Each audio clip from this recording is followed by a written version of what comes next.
వచనంలో కూడా ఆయన అంటాడు, రక్షణ ఆయన మూలముగానే దొరుకుతుంది అంటాడు. ఒకవైపు ఏమో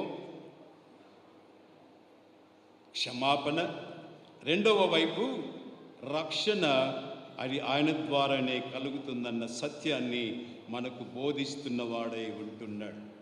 అదేమనగా, యేసు ప్రభువని నీ నోటితో ఒప్పుకొని దేవుడు మృతులలో నుండి ఆయన లేపెనని నీ హృదయమందు విశ్వసించిన ఎడల నీవు రక్షింపబడుదువు.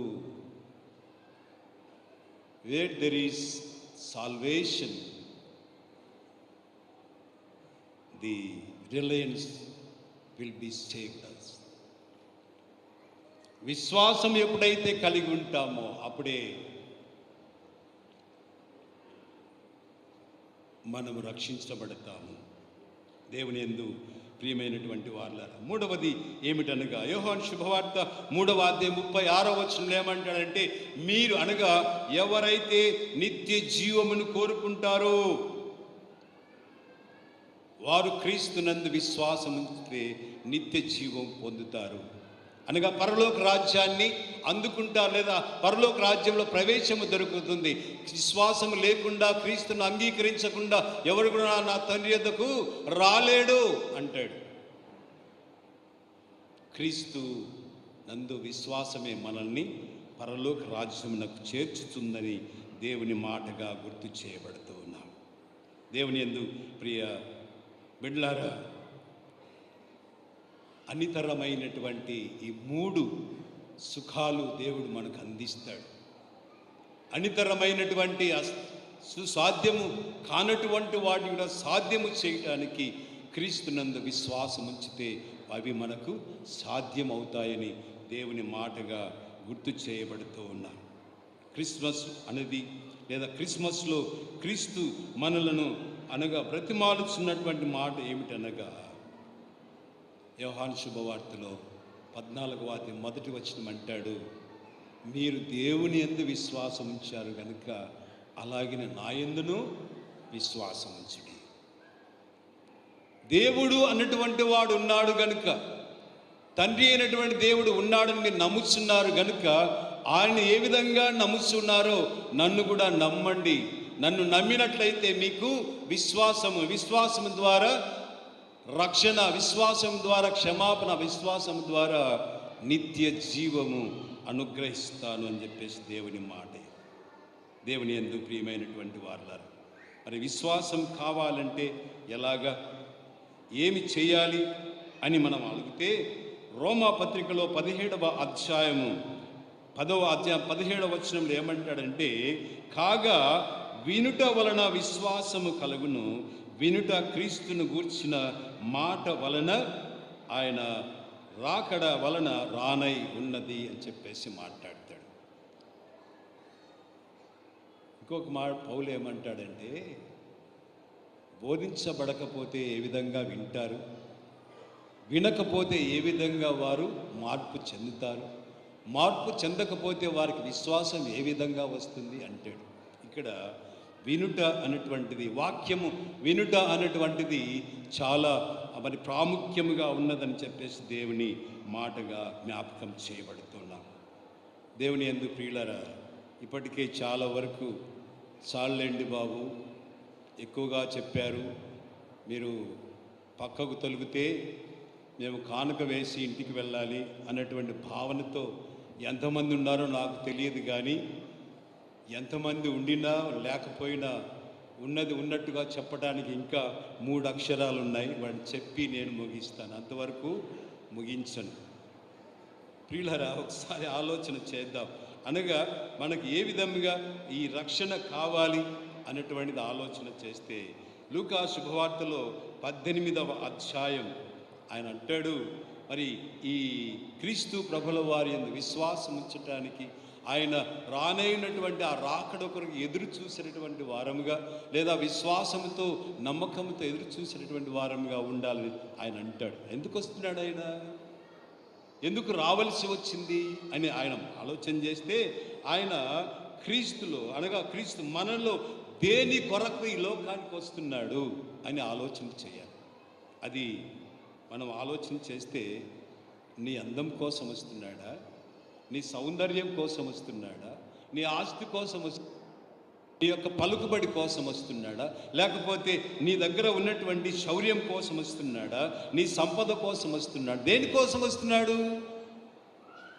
ఒక్క మాట ఆయన అంటాడు, ఆయన మనలో దేవుని కనుగొనగలనా అని, దేవుని గూర్చినట్టు విశ్వాసం మనలో ఉన్నదా లేదా అని కనుగొనటానికి ఆయన ఈ లోకానికి వస్తున్నాడు.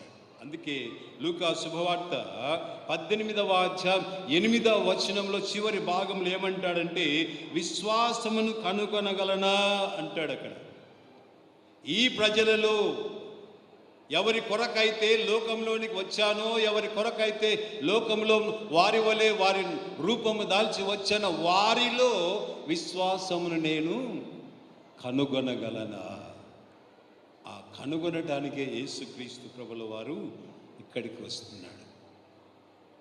దేవుని యందు ప్రియ సంఘమా, ఒక్కసారి ఆలోచన. క్రిస్మస్లో రిలయన్స్ ఉన్నది, క్రిస్మస్లో విశ్వాసం ఉన్నది, క్రిస్మస్లో నమ్మకం ఉన్నది. గొల్లలు పరిగెత్తుకుంటూ వెళ్ళారు. ఇదిగో లోకమంతటి మహా సంతోషకరమైన శుభవర్తమానం మీతో తెలియచేయించినాడు, నేడు రక్షకుడు మీ కొరకు బెత్లెహేములో అనగా పశువుల శాఖలో పుట్టాడు. మాట వినగానే పరిగెత్తుకుంటూ విశ్వసించి దేవుని దూత మాట నమ్మి వారు యేసుక్రీస్తు ప్రభుల వారిని దర్శించగలిగారు. ఈనాడు మనం కూడా దేవుని మాట వినగలిగినప్పుడు, ఇదిగో విశ్వాసంతో ఆయన అంగీకరించగలిగినప్పుడు క్రీస్తును క్రిస్మస్లో చూడగలము. క్రిస్మస్లో ఆయన యొక్క విశ్వాసం, మన విశ్వాసం ద్వారా క్రీస్తును గ్రహించగలము అని దేవుని మాట. 4వ మాట లేదా 4వ అక్షరం ఇన్సూరెన్స్, ఐ ఫర్ ఇన్సూరెన్స్. ఇది మనకు కూడా ఆలోచన చేసి అవసరమైనటువంటిది అని నమ్మవలసినటువంటి వారముగా ఉన్నాం. జీవిత బీమా. దీని ఇంకొక మాట చెప్పాలంటే, లోకానుసారమైనటువంటి మాట కూడా ఎల్ఐసి అంటారు. ఎల్ఐసి ఎంతమందికి ఉందో తెలియదు, కానీ ఈ ఎల్ఐసి మాత్రం అవసరం. అది ఈలోక సంబంధమైనటువంటి ఎల్ఐసి, కానీ పరలోక సంబంధమైనటువంటి ఎల్ఐసిని గురించి మనం ఆలోచన చేస్తే, ఇది పాలసీ అనేటువంటిది క్రిస్మస్లో ఉన్నట్టుగా మనం గుర్తు చేయబడతాం. L for life, I for investment, C for Christ. ఇది క్రీస్తులో జీవము పెట్టబడి ఉన్నది అని చెప్పి జ్ఞాపకం చేయబడతాం. ఎందుకనగా మన జీవము ఏ పాటిదో, మన జీవితము ఏ పాటిదో ఆలోచన చేయగలిగినటువంటి ఒక సందర్భాన్ని మనం గుర్తుకు తీసుకుంటే, దినవృత్తాంతముల గ్రంథము మొదటి గ్రంథంలో 29వ అధ్యాయము 15వ వచనంలో ఏమంటాడంటే, మా భూ నివాసముల కాలము నీడ వంటిది అనగా అస్థిరమైనది అంటాడు. అక్కడ ఆలోచిద్దాం, మన జీవిత కాలం ఎంతగా మనం జీవించగలం, దేవుడు పెట్టిన స్పాన్, ఆ సమయం యొక్క పరిధి ఎంత. కీర్తనాకారుడైతే మానవుని ఆయుష్ 70 సంవత్సరములు, అధిక బలం ఉన్నడలా 80 సంవత్సరములు అంటాడు. ఇంకా అధికంగా ఉండాలంటే ఆ దేవుని కృపతో కూడినటువంటి కాలమే అని మనం గ్రహించాలి. అది కూడాను నీడ వంటిదే అంటాడు, అది అస్థిరమైనటువంటిదే అంటాడు. అంతేకాకుండా యాకోబు పత్రికాకారుడు కూడా 4వ అధ్యాయం 14వ వచనంలో మీ జీవము ఆవిరి వంటిది అంటాడు. అంతేకాకుండా నీడ వంటిది, నీటి బుడగ వంటిది. ఇది వాస్తవమే అనుకుంటాను నేను. మరి మీరేమనుకుంటారు నాకు తెలియదు, కానీ మన ఆయుష్ నీటి మీద బుడగ వంటిది. దేవుని యందు ప్రియమైనటువంటి వారులారా, ఒకసారి ఆలోచన చేయాలి.